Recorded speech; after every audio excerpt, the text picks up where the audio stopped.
So Arcane Season 2 Act 2 finally dropped, and I have a couple of thoughts about it, because I actually really enjoyed these 3 episodes. There were some scenes that I didn't really like. I thought they were a little bit convoluted, but I'll get to that here in a second. But overall, I thought it was a solid 3 episodes with an amazing ending. Real quick though, just to drop my credentials, I've never made a video like this before where I've talked about a show, or I've talked about anime and manga before, but I've never talked about a show like this before in the past. So this is new and uncharted territory for myself. So forgive me if I do ramble on to like 1,000 different tangents. As far as League of Legends go, I love the game. For better or for worse, my mental health has deteriorated because of this game. I've lost many friendships and family because of it as well. It has just been a roller coaster ride, to say the least. But as far as the game goes, I do love the characters. I love the lore that Riot has built over the years. And I love seeing them come to life and tie into this show. So, with that being the case, I do know a good amount of lore about a lot of these guys, outside of the show and expansive of the show. But there's also a lot of, things that Arcane takes from League of Legends lore and twists it to fit the show, which I think is great. But suffice to say, that does give me context to some smaller things, like, for example, Orianna. Of course, we're going to be talking about spoilers, and hopefully you either made this connection or this is your first time hearing it. But yeah, Orianna, who is a League of Legends character, actually makes an appearance here. When we get Singe's real name drop, which I'm just totally blanking on right now, but when we get his real name drop in the show, my wife, who doesn't play League of Legends, she was like, oh, cool name, but for us, the people who play League, were like, wait a minute, that sounds really familiar. So I went and looked it up, and yeah, that name is actually tied to Orianna, so that could be a spoiler alert for later, but it looks like Singe does eventually, Arcane could go a different route, but it looks like his daughter does come back to life to some extent in the future. So I think that's pretty cool, a nice piece to pick up on. And then we have the whole Black Rose thing, which I think could go like 50 different directions. In League of Legends, my first thought was either Morgana, which wouldn't make a lot of sense, or it could even be LeBlanc, which I think makes the most sense because the chains kind of fit her ult. But even then, they're like black and red, and then we have like a lot of weird things going on with the Black Rose cult. There's just a lot of League of Legends tidbits you could pick up in this show. And I remember coming off of the first 3 episodes, people looked at Isha. I think is that her name, right? Aisha. Either way, we looked at this little girl, and I saw some people saying that it could be Ziggs. Didn't make any sense to me since Ziggs is like a completely different race, but besides the point. Onto the show though.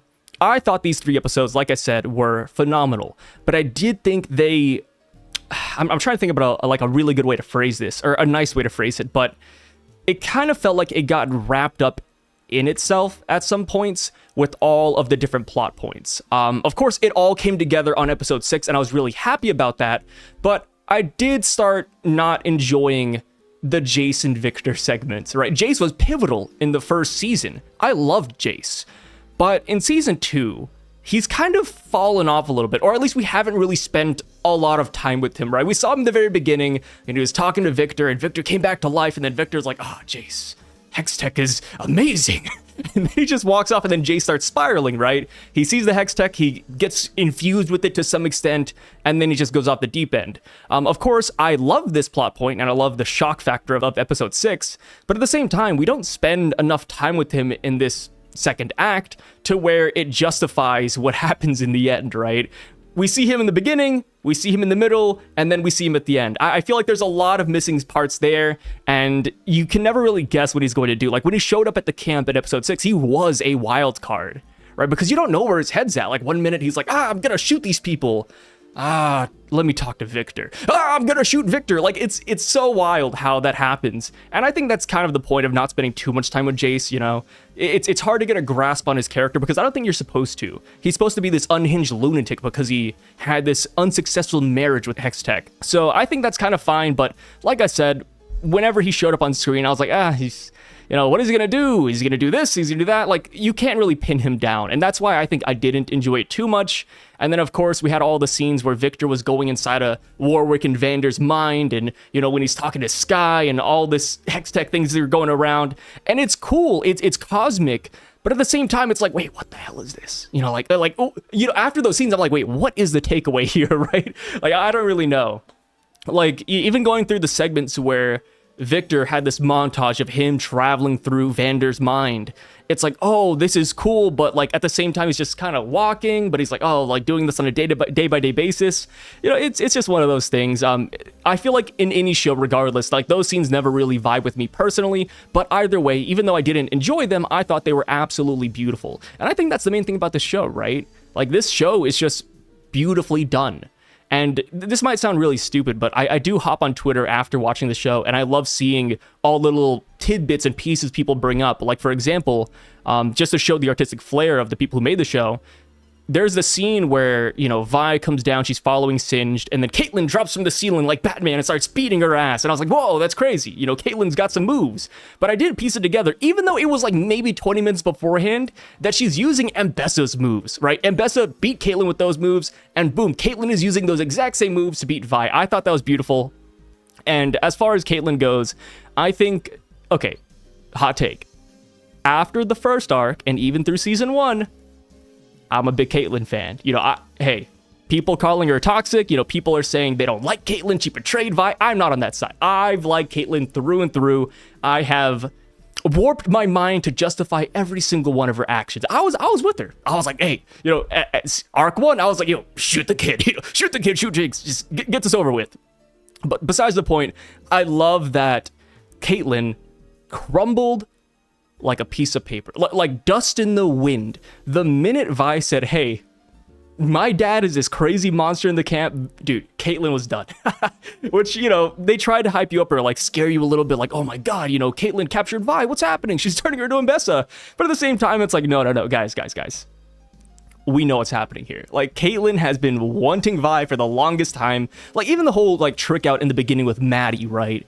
Episode 1 of Act 2, Maddie was sleeping with Caitlyn. And, you know, people, or at least I say people, my wife was like, oh my god, like, what's happening? Like, how long has it been? But at the same time, it's like, okay, Maddie is a rebound, right? We're never going to care about Maddie. We don't see Maddie afterwards. We really don't.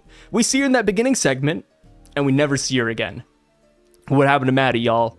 Like, she got kicked to the curb. It's crazy. Yeah, so Caitlyn, she only cares about Vi, and I love that she was ready to just run back to her at the first chance she got. I thought that was awesome. Which we will talk about the future episodes here in a second, but I'm just kind of glossing over everything that happened. I'm trying to think now. Oh yeah, Hextech. The Hextech cult. Victor is one of the League of Legends characters in the show that I could just never pin down. I don't know too much about Victor lore in League, right? I know of him, I played him, I mained him like back in the day, and then he had his rework like I think 5 or 6 years ago, and then I just never touched him again. But Victor's great. But I always knew him as this mechanical Hextech monster. So seeing him in Arcane become some sort of Jesus-like cult figure is not what I expected, to say the least. So when we showed up to his cult, I just couldn't really pin him down. I was like, okay, wait, how does it go from this to League, right? Doesn't have to be the case, but I'm trying to like pick up the pieces, like, wait, like, isn't this guy supposed to be like Ultron? But yeah, like seeing him be this benevolent leader, I thought was very interesting. Seeing him like touch people on their foreheads and then they like transform into these angelic beings, I thought was interesting. But at the same time, I just knew it couldn't last. I got a lot of people saying that this cult is a good thing. They're peaceful, right? He's taking Zon and he's transforming it piece by piece. People who had these addictions, people who are, you know, tainted by the poison, like they're all being cured here. You know, even, what was that guy's name? Like Sallow? I think it was I was about to say Sallow or Silos. But Sallow, the guy with no legs, he even got legs, dude. The Hextech is crazy, but it's not something that anybody can control. Only Victor can control it. So it does come with crazy downsides. Like even the scene where, you know, Sallow was talking to Jace and then Victor would just pop in like, oh, like, let me pass you the microphone, brother. Like that was crazy. I thought that was absolutely insane. And, you know, you could say that these guys are cured, they're peaceful now, they're happy, but at the same time, it's like, dude, this can't last. And it turns out that that is true, right? When Victor died, everybody else died with him. They actually let out this like horrifying guttural scream when Victor died too. Like you could almost hear their souls leave their body, which makes me wonder if they're actually dead. I know that sounds like conspiratorial, but like I wonder if because they merged with Hextech to an extent, if they're all like becoming this, you know, cosmic demon now, right? Like all the souls are, you know, mingling together in the outer space world. Like I don't even know what to call it, but yeah, I'm kind of curious to see what happens there. I think Victor's death isn't going to be that simple, right? Of course, we had the whole Vander thing where he became Warwick fully, but I do think Victor's storyline is not finished. Whether they tackle that in the next 3 episodes of Arcane or not, I feel like that could exist in this universe later down the road, or at least have like ripple effects, which is another thing I kind of want to talk about too. But Caitlyn, Vi, and Jinx, their story is going to be wrapped up in these next 3 episodes. It's done. The producers came out well before Arcane even like aired season 2, and they said that season 2 is going to be the ending of it. There's not going to be an Arcane season 3. So with that being the case, all of these stories have to be wrapped up. And that does bring up one glaring plot point that I think a lot of people kind of walked away with and they didn't know how to tackle it. But that is Mel's story. What the hell's going on here? Mel and Bessa, like, what is happening over there, right?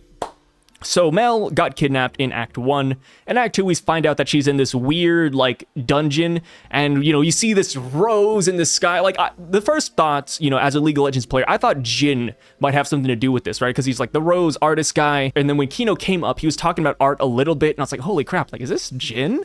But Jin doesn't have magic like that. So, I tossed that idea to the side really quick. But either way, like, we don't really know who kidnapped her exactly. We don't really know why they kidnapped her. We got some, like, lore on Mbessa, which I think is really interesting because she just got recently introduced to League of Legends, so we don't know too much about her yet. But I do know that Mbessa has, like, one of the worst win rates out of any champion in League history, so hopefully she gets a buff later. But either way, which, you know, the reason I'm saying that, too, is because I played with an Mbessa last night, and oh my god, they went, like, 2-7, and I was like, yo, like, man. Do not take Mbessa top lane, please. I'm begging you guys. But yeah, I feel like that Mel's side story, I feel like might not get fully tackled or realized in the next 3 episodes. I feel like it'll merely act as a springboard into Riot's next show, right? Because just because Arcane is ending after season 2 doesn't mean that they're done with this universe. It looks like they're trying to expand it more and more with the Black Rose cult. So I can totally see this being, you know, a setup for, I don't know, a Morgana or a LeBlanc story or a Magic storyline.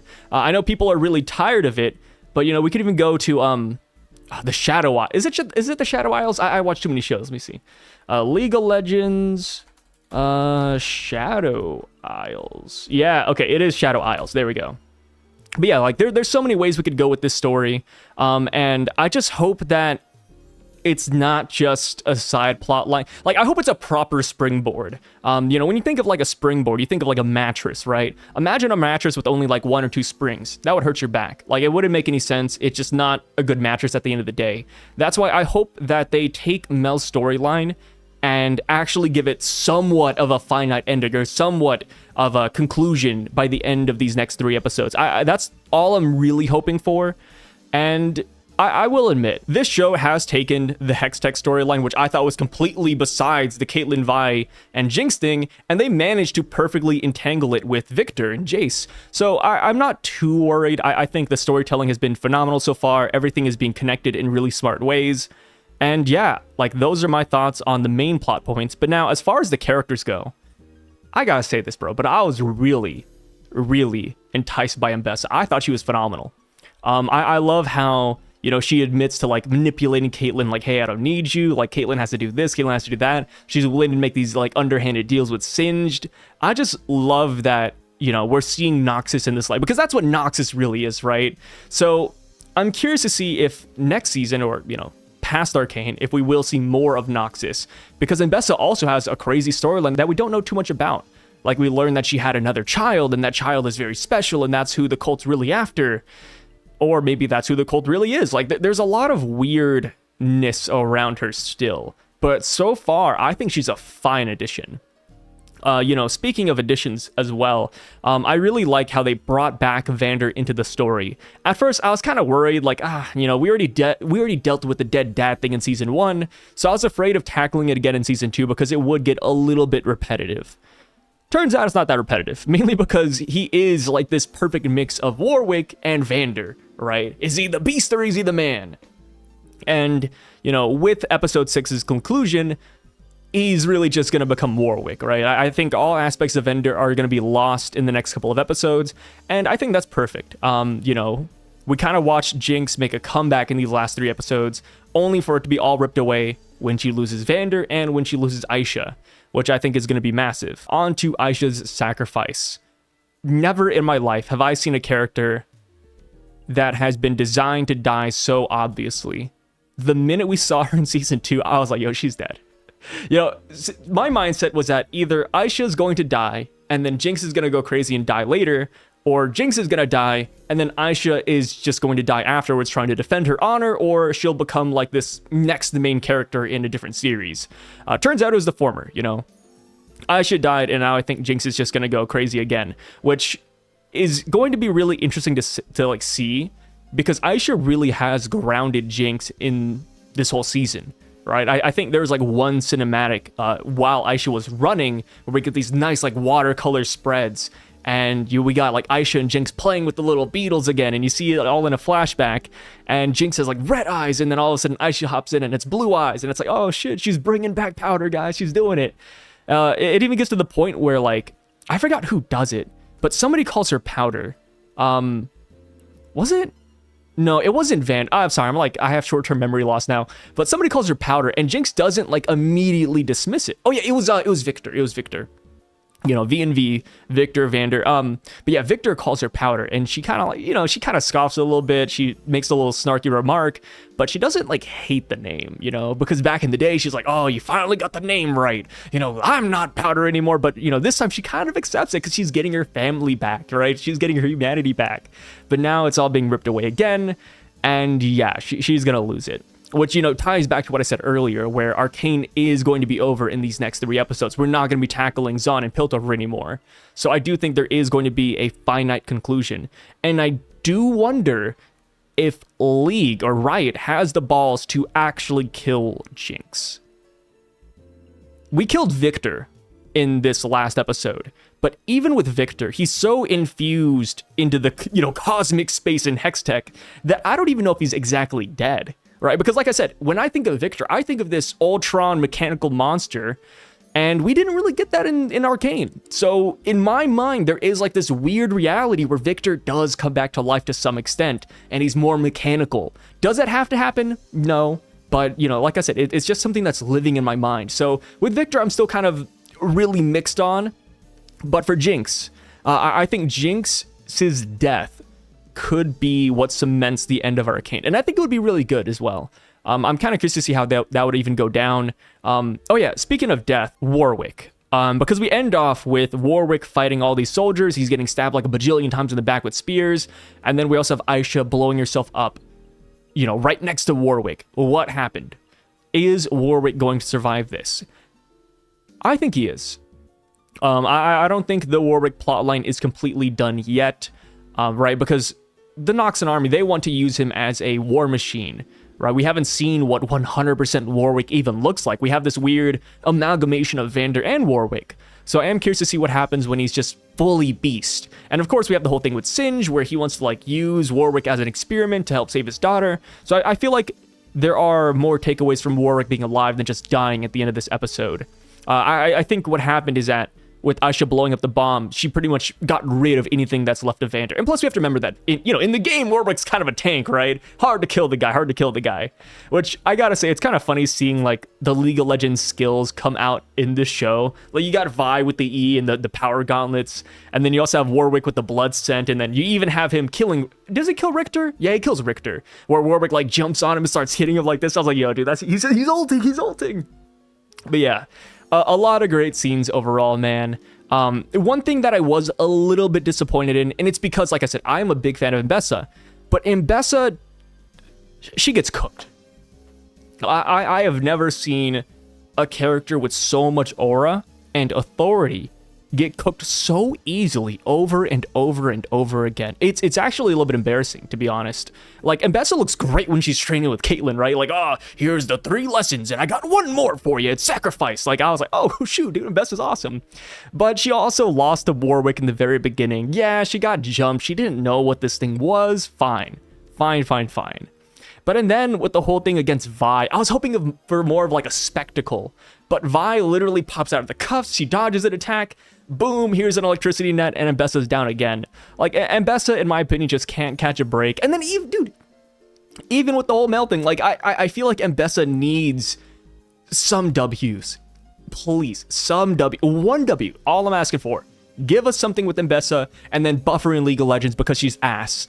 So, you know, speaking of plot points too, you know, I was talking about how I didn't know how the Mel thing would wrap up. Another thing that I don't know what's gonna go on with is the Echo and Heimerdinger situation, because they were not seen at all in these last 3 episodes. They were present in the first 3, but they're not present here. And again, it goes back to what I said earlier, where it's like the Jace thing, right? Jace, we saw him in the beginning, we see him in the middle, and then we see him at the end. It's like, okay, like, that's how it feels with Heimerdinger and Echo, but we've only seen them in the beginning, you know, like, we're missing the middle part, and I didn't like that with Jace. Like, so we're missing even more with Heimerdinger and Echo, and I wonder if this is because they're trying to squeeze so many characters into one place. And even then, you know, if you play League, you know that there's many other characters from Piltover and Zon that we have not even seen yet, right? We got mention of Janna back in the first act, but, you know, like, you know, where's Dr. Mundo, man? Where's Twitch? You know, where's Urgot? Where's all these other guys, man? And I feel like it could just be that they don't want to introduce more characters because it would just convolute the story even further. And I'm kind of glad that they've restrained themselves to their current cast. I think it's a great pick, but even with this restrained cast, I'm still curious to see if all of these characters will have a proper send-off and fit well into the story and be well paced. Like, you know, I'm just thinking about the next 3 episodes ending all of Arcane, and it's like, I get it, right? The universe isn't over. We could still see more of these guys later down the road, but this is it right here.